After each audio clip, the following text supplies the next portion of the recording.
وصفی زبان۔ تصوف کا ابتدائی محرک یہ تھا کہ فقہ ظاہر کی طرح ایک فقہ باطن بنائی جائے اور اس کے قواعد وضع کیے جائیں، مگر یہ ایک کیفی حقیقت کو وصفی زبان یعنی ڈسکرپٹیو لینگویج میں بیان کرنا تھا۔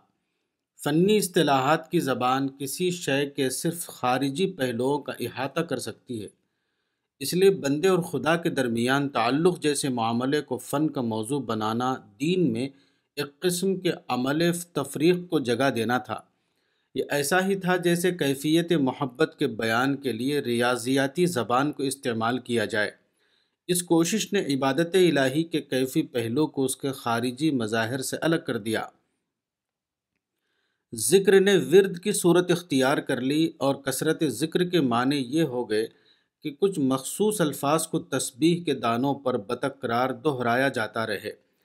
اسی طرح تدبر قرآن سورہ محمد آیت 24 تلاوت قرآن بن گیا، کیونکہ متصوفانہ ذوق کے مطابق مقداری پیمانے میں ناپنے کی چیز تلاوت ہے، نہ کہ تدبر و تفکر۔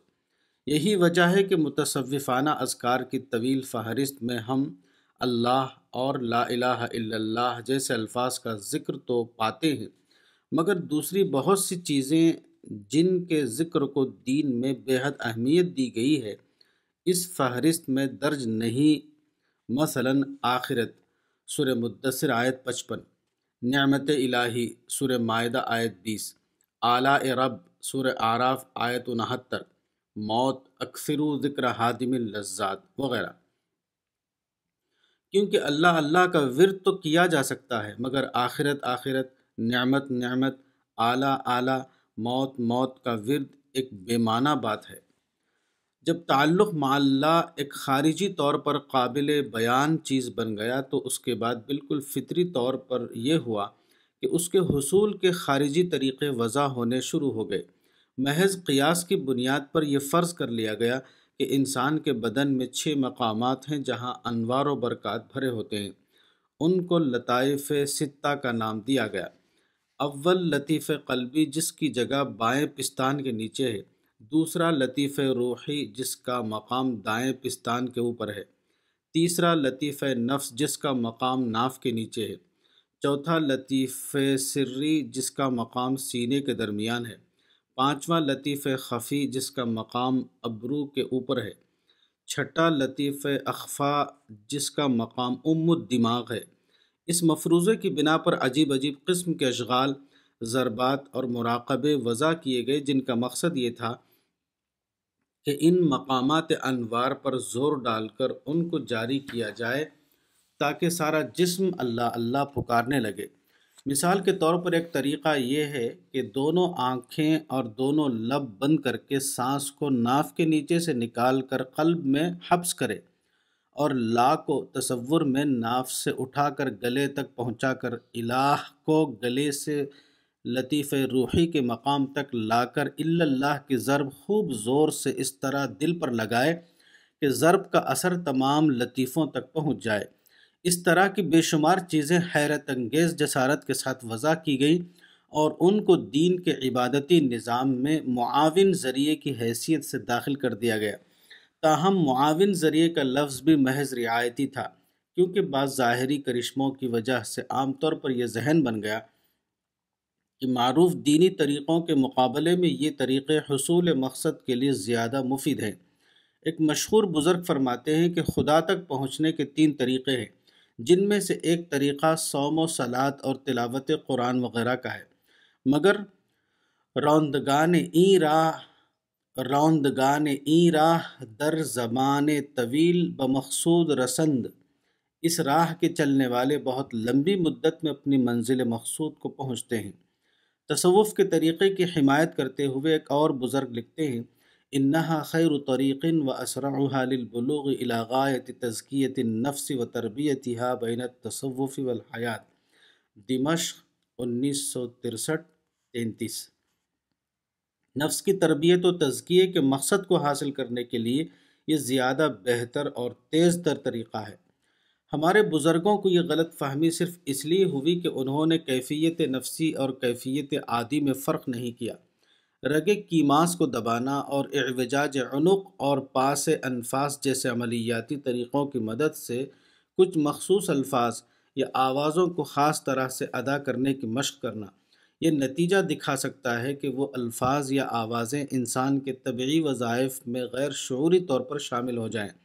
مگر اس لفظی ورزش کا اسلام سے کیا تعلق؟ اس قسم کی کوئی مشق کسی کے اندر یہ طبیعت پیدا کر دے کہ وہ اپنے دل کی دھڑکنوں یا سانس کے آنے جانے میں اللہ اللہ کی آواز سننے لگے، تو یہ کسی بھی درجے میں وہ چیز نہیں ہے جس کو قرآن میں ذکر کیا گیا ہے۔ حقیقت یہ ہے کہ یہ محض ایک واہمہ ہے۔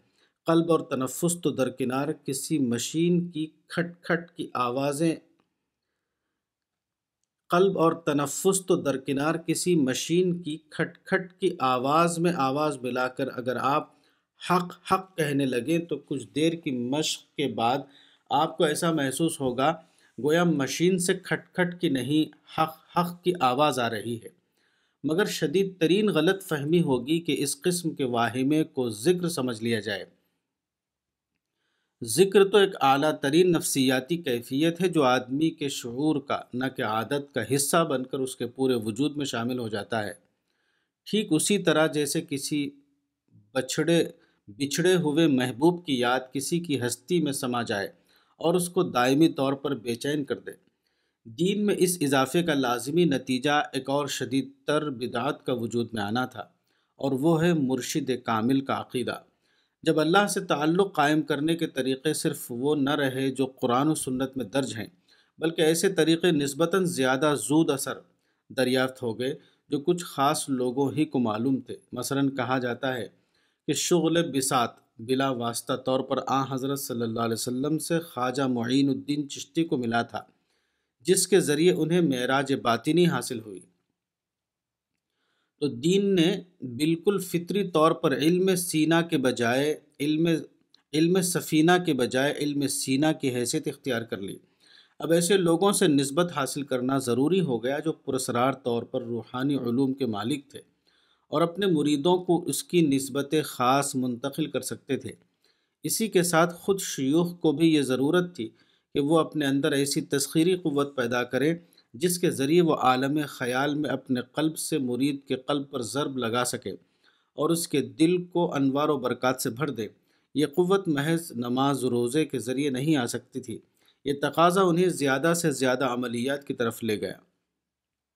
اب ایسے بزرگ پیدا ہونے لگے جو اس قسم کا کرشمہ دکھا سکتے تھے کہ ایک نظر سے آدمی کو تڑپا دیں اور ایک توجہ سے قلوب کو بدل ڈالے۔ اس طرح عیسائی راہبانوں اور ہندو جوگیوں کا فن تسخیر اسلامی لباس اختیار کر کے دین محمدی میں داخل ہو گیا۔ یہاں پہنچ کر کہنوت یعنی گروڈم پوری طرح اسلام میں داخل ہو گیا، حالانکہ نبی صلی اللہ علیہ وسلم نے فرمایا تھا کہ میری امت میں کہنوت کا کوئی وجود نہیں۔ قرآن میں اس کو خدا کے سوا اس کے بندوں کو رب بنانا قرار دیا گیا تھا۔ شیوخ کے تصوف کے بارے میں نہایت مبالغہ آمیز تصورات پیش کی جانے لگے۔ مثلا الشیخ فی قومہ کالنبی فی امتہ، شیخ اپنی قوم میں ایسا ہی ہے جیسے نبی اپنی امت میں، اور من اراد ان یجلس مع اللہ فلیجلس مع اہل التصوف، جو اللہ کے پاس بیٹھنا چاہتا ہے وہ صوفیہ کے پاس بیٹھے۔ شیوخ کے شعبدوں اور کرامات کی داستانیں اتنی کثرت سے پھیلائی گئی کہ وہ زبان و ادب کا جز بن گئی۔ بالکل بے اصل قسم کی موضوع کہانیوں کو لوگ اس طرح دہرانے اور یقین کرنے لگے گویا یہ بالکل واقعہ ہیں۔ بزرگوں کی مجالس و مواعظ کا بڑا حصہ اسی قسم کی محیر العقول داستانوں پر مشتمل رہنے لگا، حتیٰ کہ وہ یہ بھی بھول گئے کہ اس قسم کی کہانیاں بیان کر کے غیر شعوری طور پر وہ لوگوں کو یہ تأثر دے رہے ہیں کہ ہمارے بزرگ صحابہ کرام سے بھی زیادہ بلند مرتبے لوگ تھے، کیونکہ صحابہ میں سے کسی کے بارے میں اس قسم کے چمتکار ثابت نہیں۔ صحابہ کے بعض خارق عادت واقعات جو صحیح روایات میں آتے ہیں وہ ہرگز کرامت کے واقعات نہیں ہیں، ان کی حیثیت اہل ایمان کے اوپر اللہ تعالیٰ کی نصرت کی ہے۔ کرامت بطور ایک شخصی صفت کے قطعاً ایک غیر اسلامی تصور ہے۔ اسلام میں جو چیز ثابت ہے وہ صرف دعا اور اس کی مقبولیت کی صورت میں اللہ تعالیٰ کی نصرت ہے۔ یہ نصرت بلا شبہ صحابہ کرام کو حاصل ہوئی اور آج بھی مسلمانوں کو حاصل ہو سکتی ہے، بشرطے کہ وہ صحابہ والے کام کو لے کر اٹھیں۔ صحابہ کی کرامتوں اور موجودہ زمانے کے بزرگوں کی کرامتوں کا فرق اسی سے واضح ہے کہ صحابہ کی کرامتوں نے عرب و عجم سے باطل کا استحصال کر دیا تھا، جبکہ ہمارے بزرگوں کا حال یہ ہے کہ کرامات کی مفروضہ دنیا میں تو جن و انس، نباتات و حیوانات سب کو وہ مسخر کیے ہوئے نظر آتے ہیں، مگر حقیقت کی دنیا میں ان کی بے بسی کا یہ حال ہے کہ ان کے چاروں طرف باطل طاقتیں اسلام اور ملت اسلام کو روند رہی ہے اور وہ ان کے دفعیہ کے لیے کچھ نہیں کر سکتے۔ بزرگ پرستی، دوسرے لفظوں میں بزرگی کی گدی وجود میں آنے کا فتنہ یہی نہیں رکا۔ کرامات اور شعبدوں کی فرضی داستانیں جو تمام مجالس تصوف کا سب سے نمایاں جز ہوتی ہیں، انہوں نے لوگوں کے ذہن کو اس قدر توہماتی بنا دیا کہ اب وہ اپنے بزرگوں کو عام انسانوں سے الگ ایک مستقل طبقہ فرض کرنے لگے۔ جس طرح انبیاء و ملائکہ عام انسانوں سے الگ ایک طبقہ ہوتے ہیں، ان کو خدا کا مختار و مصطفیٰ فرض کر لیا گیا اور ان کی طرف ایسے ایسے فضائل منسوب کرنے لگے جو مضحکہ خیز حد تک بے معنی تھے۔ اسی میں سے اولیاء اللہ کا مروجہ تصور ہے۔ کہا جاتا ہے کہ اولیاء اللہ کی دو قسمیں ہیں، ایک اہل ارشاد، دوسرے اہل تکوین۔ اول الذکر خدا کے وہ چنے ہوئے لوگ ہیں جن کے سپرد مخلوق کی ہدایت، قلوب کی اصلاح و تربیت اور اللہ کا قرب حاصل کرنے کے طریقوں کی تعلیم ہوتی ہے۔ ان اولیاء میں جو اپنے زمانے میں سب سے افضل ہو وہ قطب الارشاد کہلاتا ہے۔ ثانی ذکر سے مراد وہ اولیاء اللہ ہیں جن کے سپرد مخلوق کی معاش کی اصلاح، دنیا کا انتظام اور مصائب کا دفع کرنا ہوتا ہے۔ یہ خدا کے اذن کے تحت اپنی باطنی قوت سے ان امور کی درستی کرتے رہتے ہیں۔ ان میں جو سب سے اعلیٰ اور دوسروں کے اوپر حاکم ہوتا ہے اس کو قطب التکوین کہتے ہیں۔ گویا اہل ارشاد انبیاء کے مماثل ہیں اور اہل تکوین فرشتوں کے مماثل جن کو مدبرات الامر کہا گیا ہے۔ حیرت انگیز بات ہے کہ اتنا بڑا عقیدہ بے شمار لوگوں نے نہایت اخلاص کے ساتھ قبول کر لیا، حالانکہ قرآن و حدیث میں اس کے لیے قطعاً کوئی سند موجود نہ تھی۔ تصوف کے ابتدائی موجدین خواہ کتنے ہی نیک نیت ہوں، اس میں کوئی شک نہیں کہ تصوف اپنی اصل حقیقت کے اعتبار سے ٹھیک وہی چیز تھی جس کو قرآن میں ابتداء سورہ حدید آیت 27 کہا گیا ہے۔ کچھ بزرگوں نے سادہ طور پر یہ سوچا کہ دین کی اصل حقیقت تعلق باللہ کو لوگوں کے اندر پیدا کرنے کے لیے کچھ ایسے اضافی طریقے وضع کریں جن کو اسلام کی منصوص عبادتوں کے ساتھ بطور معاون تدبیر کے استعمال کیا جا سکتا ہو، مگر وہ بھول گئے کہ ایسا کر کے وہ خدا پرستی کے بجائے انسان پرستی کو اسلام میں داخل کر رہے ہیں۔ جب اللہ سے تعلق پیدا کرنے اور اس سے تقرب ڈھونڈنے کا علم ایک ایسا علم بن جائے جس کو صرف قرآن و سنت سے معلوم نہ کیا جا سکتا ہو، تو لازماً ایسا ہوگا کہ وہ لوگ مرشد اور مرجع قرار پا جائیں جن کے متعلق یہ سمجھ لیا جائے کہ وہ نفوس مزکات ہیں اور سینہ بسینہ اس پراسرار علم کے وارث بنتے چلے آ رہے ہیں۔ مزید یہ کہ اس تدبیر کو اختیار کر کے ہمارے یہ بزرگ خدا کی ممنوعہ چراگاہ میں داخل ہو گئے، کیونکہ عبادتی امور میں کسی بھی قسم کا اضافہ مطلق طور پر ناجائز ہے۔ اسلام کی بعد کی تاریخ میں انحراف کی جو صورتیں پیدا ہوئیں ان میں دو چیزیں نہایت عجیب تھیں، ایک معاملات کے باب میں اجتہاد کا دروازہ بند کرنا، دوسرے عبادات کے باب میں اجتہاد کا دروازہ کھولنا۔ حالانکہ شریعت کے حقیقی منشا کے اعتبار سے معاملہ اس کے برعکس تھا۔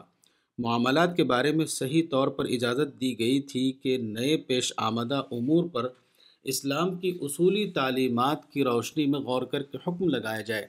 ابتدائی دور کے فقہا نے اسی پر عمل کرتے ہوئے اجتہادات کیے تھے، مگر بعد کے لوگوں کے لیے یہ کہہ دیا گیا کہ ان الاوائل لم یترکوا للأواخر شیئا، پچھلے لوگوں نے بعد والوں کے لیے کچھ نہیں چھوڑا۔ حالانکہ یہ دین میں حیرت انگیز حد تک ایک اندوہناک جسارت ہے۔ جب خدا کی کتاب اور رسول کی سنت کے باوجود دوسری صدی ہجری کے ائمہ فقہ کے لیے یہ گنجائش تھی جب خدا کی کتاب اور رسول کی سنت کے باوجود دوسری صدی ہجری کے ائمہ فقہ کے لیے یہ گنجائش تھی کہ وہ اجتہاد کریں، تو کیا ان ائمہ کے فتاویٰ خدا کی کتاب اور رسول کی سنت سے بھی زیادہ جامعیت کے حامل ہیں کہ ان کے بعد خواہ حالات کتنے ہی بدل جائیں کسی کو اجتہاد کی ضرورت نہ ہوگی؟ وہ لوگ جنہوں نے براہ راست پیغمبر کی صحبت سے اسلام سیکھا تھا ان کے لیے یہ بات انتہائی طور پر اجنبی تھی کہ دین میں بزرگی کا ایک مستقل ادارہ وجود میں آ جائے۔ لوگ دینی پیشوائی کی گدیوں پر اسی طرح بیٹھنا شروع کر دیں جس طرح بادشاہی نظام میں ایک کے بعد دوسرا تخت نشین ہوتا ہے۔ صحابہ کرام رسول اللہ صلی اللہ علیہ وسلم کے بعد خدا کی کتاب اور رسول کی سنت کے سوا کسی چیز کو نہیں جانتے تھے جس سے رہنمائی حاصل کی جائے۔ وہ عمر فاروق پر بھی اسی طرح تنقید کرتے تھے جیسے کسی عام انسان کے اوپر۔ ان کی بات کو جب وہ مانتے تھے تو شخصی عقیدت مندی کے تحت نہیں، بلکہ اس وقت جب کہ انہوں نے اپنی بات کی صداقت ثابت کر دی ہو۔ قاضی شریح کے سامنے جب خلیفہ چہارم علی بن ابی طالب نے نصرانی کے خلاف زراح کا مقدمہ پیش کیا تو حضرت علی کی طرف سے گواہی میں ان کے غلام قمبر اور ان کے لڑکے حسن تھے۔ قاضی شریح نے حضرت حسن کی ساری بزرگی کے باوجود ان کی گواہی نہیں مانی۔ فقال اترد شہادت الحسن وقال رسول اللہ صلی اللہ علیہ وسلم الحسن والحسین سیدا شباب اہل الجنہ قال لا ولكن حفظت عنك انه لا تجوز شہادت الولد على والدہ۔ کنز العمال جلد 4 صفحہ 6۔ حضرت علی نے کہا کیا تم حسن کی گواہی کو رد کرتے ہو؟ حالانکہ رسول اللہ صلی اللہ علیہ وسلم نے فرمایا کہ حسن اور حسین جنت کے نوجوانوں کے سردار ہیں۔ قاضی شریح نے کہا کہ نہیں، کیونکہ میں نے آپ ہی سے سن کر یاد کیا ہے کہ لڑکے کی گواہی باپ کی موافقت میں جائز نہیں۔ رجال کے سلسلے میں ان کا تصور یہ تھا کہ اگر کوئی شخص کسی کی اقتدا کرنا چاہتا ہے تو اس کو مردوں کی اقتدا کرنی چاہیے، نہ کہ کسی زندہ شخص کو اپنا شیخ بنا لیا جائے، کیونکہ کوئی بھی شخص اس دنیا میں معصوم نہیں ہے۔ نبی کے سوا ہر زندہ شخص کے لیے یہ امکان ہے کہ وہ کسی بھی وقت فتنے میں پڑ جائے۔ من کان مستنن فلیستن بمن قد مات فإن الحی لا تؤمن علیہ الفتنہ۔ حضرت علی نے فرمایا ایاکم والاستنان بالرجال فإن الرجل يعمل بعمل أهل الجنة ثم ينقلب لعلم الله فيه فيعمل بعمل أهل النار فيموت وهو من أهل النار، وإن الرجل ليعمل بعمل أهل النار فينقلب لعلم الله فيعمل بعمل أهل الجنة فيموت وهو من أهل الجنة، فإن كنتم لابد فاعلين فبالأموات لا بالإحياء۔ ابن عبد البر جامع بیان العلم جلد 2 صفحہ 114۔